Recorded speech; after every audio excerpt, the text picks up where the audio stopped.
What's up everybody, Coach Mills here, coming at you with a brand new Valorant video, and in this video we're going to be breaking down the Valorant Ultimate tier list. We're going to be ranking every single Ultimate based on their impact in your ranked game. So we're going to be breaking all that down in this video from S tier all the way to D tier, but go to the GameLeap website right now for in-depth advanced VODs, tips and tricks, map guides, agent guides. I mean, we got it all on the GameLeap website, so do yourself a favor, go check it out right now in the links down below, but without further ado, let's jump into the video. Now, kicking it off with the S tier ultimates, and these are ultimates that can consistently get a ton of value, or the impact that they could potentially get is so high that they could dramatically change the course of a round and swing it into your team's favor. Now, there's three ultimates that we have in the S tier list. The first ultimate we have is none other than Sage's Resurrect. Now, the reason that this ultimate is so damn powerful is the fact that it can simply just turn a numbers disadvantage into parity or completely shift the momentum of a round. Sometimes you actually are playing 2 to 4, which seems like a completely unwinnable position, but you play default for a bit,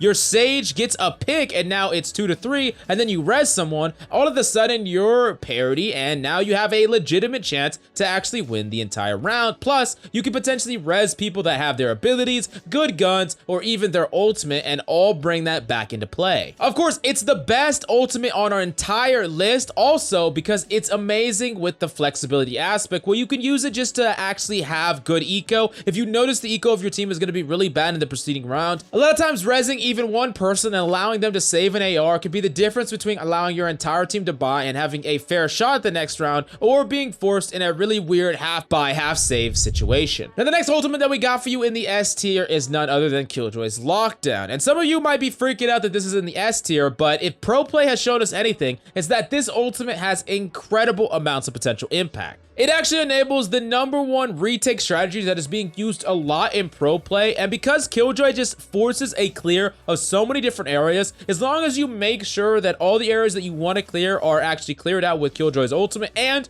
you protect it as a team to make sure enemies don't push it, this allows you to basically retake point for free. Now, the reason why that is so powerful is a lot of times if the enemy plant the spike and you get to take the point back for free from them without losing anybody, now the enemy have to legitimately fight back and retake that space because you can pressure that spike by tapping it, and the enemy are put in a terrible situation where you have point control, you have all the advantages, but they still have to contest you anyways, and that typically just ends with you just absolutely destroying them, and that's why this ultimate is in the S tier. Then moving on to the last ultimate that we got in the S tier, and this one might be heavily contested, but it's Phoenix's Run It Back. Now, TSM Drone has really showed us the potential of an ultimate like this, but realistically, you don't need to get 2 kills with every Run It Back to make it a worthwhile ultimate. Basically, a lot of times you might get capped in value if you mess up with your Phoenix ultimate. Using it too soon, using it up too far where enemies can push it, or using it without someone to actively protect your body. But Phoenix's ultimate allows you to gather information, potentially get kills, potentially pressure spike, and clear out space. It does everything you could possibly want out of not only an ultimate, but a duelist as well. And for those reasons, it's actually up there in the best of the best as far as ultimates are concerned. Then we go to the A tier. These are ultimates that are still incredibly good, but they might not be quite as impactful as the magical best of the best in that S tier. Now, kicking it off with the top of the A tier, we actually have Jett's Bladestorm. And some people are going to be like, whoa, whoa, whoa, I dash in with Jett's Bladestorm and kill nobody. That ultimate sucks. Well, I don't really know what to say to that, but Jett's Bladestorm is actually incredibly powerful in the right hands. You see, not only can Bladestorm really easily push enemies that are not prepared for it, with the ability to be perfectly accurate while in the air, which means you could push things like ARs that are holding an angle, you can push weapons like operators and actually have a fair fighting chance. It also has the ability to reset after you get kills, and because it's so accurate from longer ranges, even when you're moving, it's just one of those best weapons you could possibly have when you have the skill set required to use it to a high level. Jett's ultimate can really challenge just about any weapon. I mean, can you think about a weapon that works while you're moving, is effective from long and close range, and can allow you to really utilize your kit, allowing you to fly in the air and still be accurate. There is nothing like Blade Storm, and the fact that you get kills and you get to reset the Blade Storm and just go on and on and on, it has a very, very high potential ceiling. Not only that, but Blade Storm has an X factor that a lot of ults don't have, and that is the ability to turn save rounds in a way that nothing else can. Because Blade Storm not only is something that you can use in eco, but all you have to do is just buy armor and run Blade Storm, you could actually just completely turn the course of a battlefield where you catch an enemy by surprise,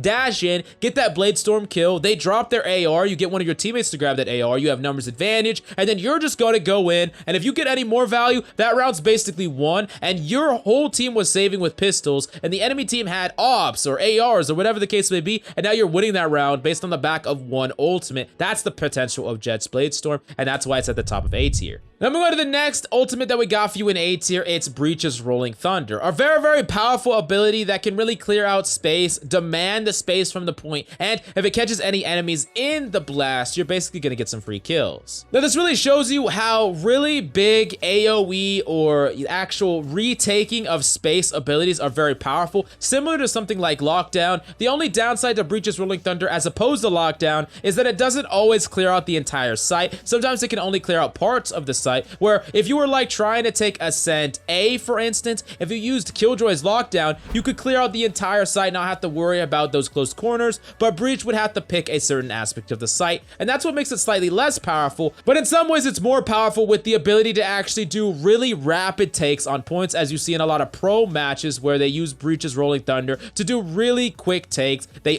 push in really fast, and they basically catch enemies completely off guard. Now the next ultimate that we got to talk about in the A tier is none other than Sova's Hunter's Fury. Now Sova's Hunter's Fury is a very powerful ultimate. We all know how good it is at potentially denying a spike defuse or just killing an enemy that you see with your recon dart, but the Sova's Hunter's Fury can also be used to deny space. It can be used on a whim when you know enemies are flushing certain areas, and it can be used as a really powerful stoppage of a rush push. Remember those rush pushes we just talked about with Breach's Rolling Thunder? Sova's Hunter's Fury can actually just punish that super easily. When enemies are rushing into a choke, you could ult the long aspects of the choke, either splitting them up or doing a ton of damage, maybe getting some kills in the process, and you could do it from all the way on a different side or a different point. That's the power level of Sova's Hunter's Fury, and because of that, it's gonna be in the A tier. Now moving on to the B tier, these are ultimates that are very powerful, but sometimes they're not guaranteed value, and sometimes they do nothing at all, but in the right hands, in the right scenario, they can definitely clutch up a round. Now moving up to the top of the B tier, we have From the Shadows from Omen, and this is a really powerful ultimate in some ways, but there is also a giant amount of the time where it does nothing at all. Specifically, the ability to actually grab the spike and teleport to the other side of the map to actually plant, that is probably the most powerful aspect of this ultimate, and the one that I would highly suggest using the most often. But there are a lot of different ways you can use this ultimate. You can use it to gather information, put pressure in the enemy backline, and just teleport in a really cheeky place that enemies aren't going to predict.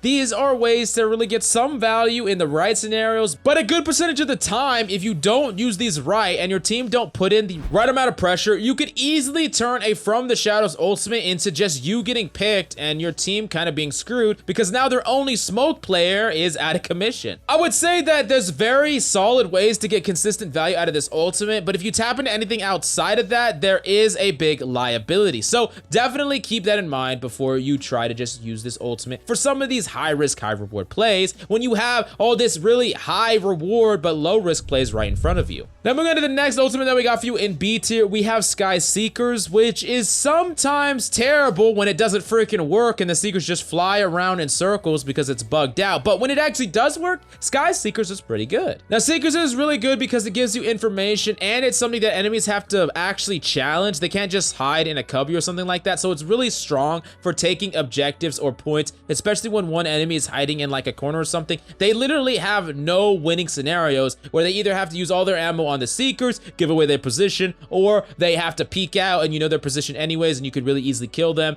But the thing about Seekers is up against many enemies, if you like use it on a point, there's like 3 enemies there, every single one of them can shoot at it with crossfire. It'll get no value. It tells you where they are, sure, but it doesn't always guarantee value in the way that you could instead use one of these other abilities in the A and S tier. So for those reasons, it's in the B tier. It is very powerful, yes, but it needs to be used in the appropriate scenarios. Now moving on to the next ultimate that we got for you in the B tier, it's Cypher's Neuro Theft. Now this ultimate has a pretty high potential ceiling. You ult the enemy, you know exactly where you are, and you rotate better as a team, or you make a play on them and you get an advantage. But sometimes it doesn't really turn out the way you want to. One of the big problems with Cypher's Neuro Theft is enemies know when you're using it, so a lot of times they'll instantly reposition, mix things up, or they'll make a play on you right at that time. Now information is absolutely king, of course, in a game like Valorant, but the problem is when you're investing all that for an ultimate that isn't guaranteed to get you any kills, when you gunfights, or things like that, sometimes its value just feels a little bit lacking unless you have a really coordinated team to play around the information you gather, which is not going to be true in all your ranked games. So for now, we're going to leave him at close to the bottom of B tier. Now we go to the last ultimate that I want to talk about in the B tier, and it's Brimstone's Orbital Strike. Now this ultimate is very, very powerful in my personal opinion. I think it's really good, especially if you track where enemies are, you find people where they are with like a recon dart, or you find people where they are based on like a Neuro Theft ultimate.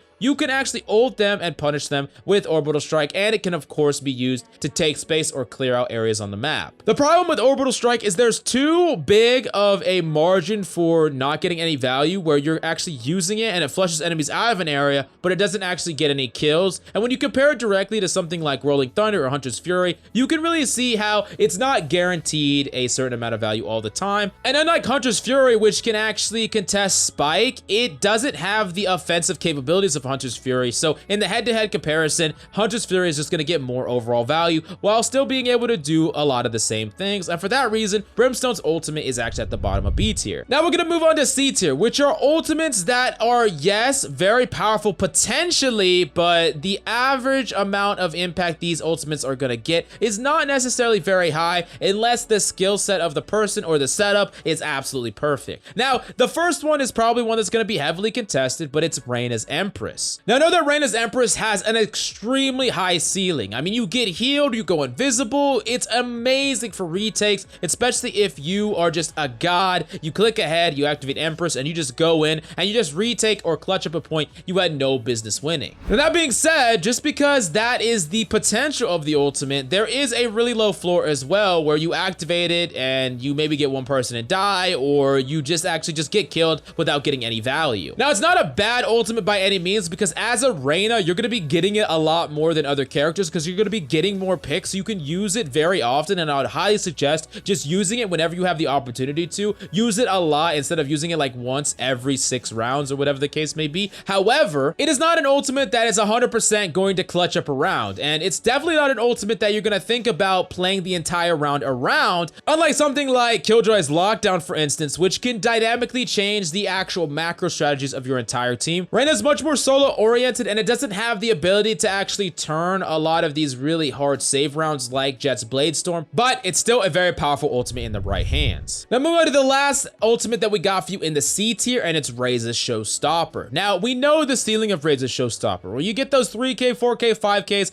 those could be absolutely amazing unless your name's Sub Rosa. You can actually just dominate and get these really giant amounts of kills with your Showstopper. However, there's also that other percentage of Raze's ultimates, and I know you've seen them. You've probably done this yourself, where you fly out in the open, and before you can even get that shot off, you get killed. Or maybe you do get that shot off and it doesn't kill the enemy and you still get killed. Or a lot of times what happens is you get one kill with your Showstopper, but you die as well, so you use your ultimate plus your life to get a single kill. Now yes, Raze's Showstopper does have the possibility of getting many kills, but especially as you go up against better and better players, the Showstopper is going to get less and less value, and it usually takes quite a bit of setup, and sometimes you just have to 50-50 guess the angles that enemies have hid behind because you don't know exactly where they are. Of course, this ultimate's going to get a lot better if you know a lot of the Raze's rollouts. However, I do think that on average, this ultimate is one of the least impactful ultimates when you're comparing it to all the insanely impactful S tier and A tier ultimates. Now we're going to the last ultimate that we got for you on the list, none other than VIPER'S Pit in D tier. And this is a little bit of homage to Hiko, who absolutely hates Viper Pit with his entire being and thinks it's the worst ultimate in the game game by a mile. Now, I do think it's a pretty bad ultimate, but I don't think it's quite as bad as Hiko paints it out to be. Now, yes, it can be pretty powerful in certain situations. When you get that spike down, you can defend it, and anyone that has to push you in your Viper's Pit, they are at a fundamental disadvantage. But there are a lot of problems that come with Viper's Pit. First off, your enemies can use the giant amount of LOS blocking to actually aid them when they try to take point or take site. They can play around the Viper's Pit and spam through it, which could be really problematic, and your Viper's Pit can block off the LOS of a lot of your team. On top of that, it's one of the easiest ultimates to counter because you can use ultimates specifically like Orbital Strike or Hunter's Fury or Rolling Thunder to really easily punish all the people hiding in there. And last but certainly not least, if your allies are actually hiding in your Viper's Pit and you die for whatever reason, they're going to be very, very vulnerable. So all of these add up to something that isn't guaranteed a certain amount of value, and sometimes it can even throw the game entirely. So Viper's Pit is going to be the least impactful on average, but I know a lot of you freaking Viper mains, all two of you, are going to be pretty mad at me putting it here, but you're probably someone who really knows how to use it to the maximum effectiveness, where the majority of Viper players would have no idea. But go to the GameLeap website right now for in-depth Radiant VOD reviews, advanced tips and tricks, map guides, agent guides. We got all the advanced content you could possibly need on the GameLeap website. So do yourself a favor, go check it out in the links down below. But that's all I got for you today. Thanks so much for coming by. I'm Coach Mills. I love your faces, and I'll see you tomorrow.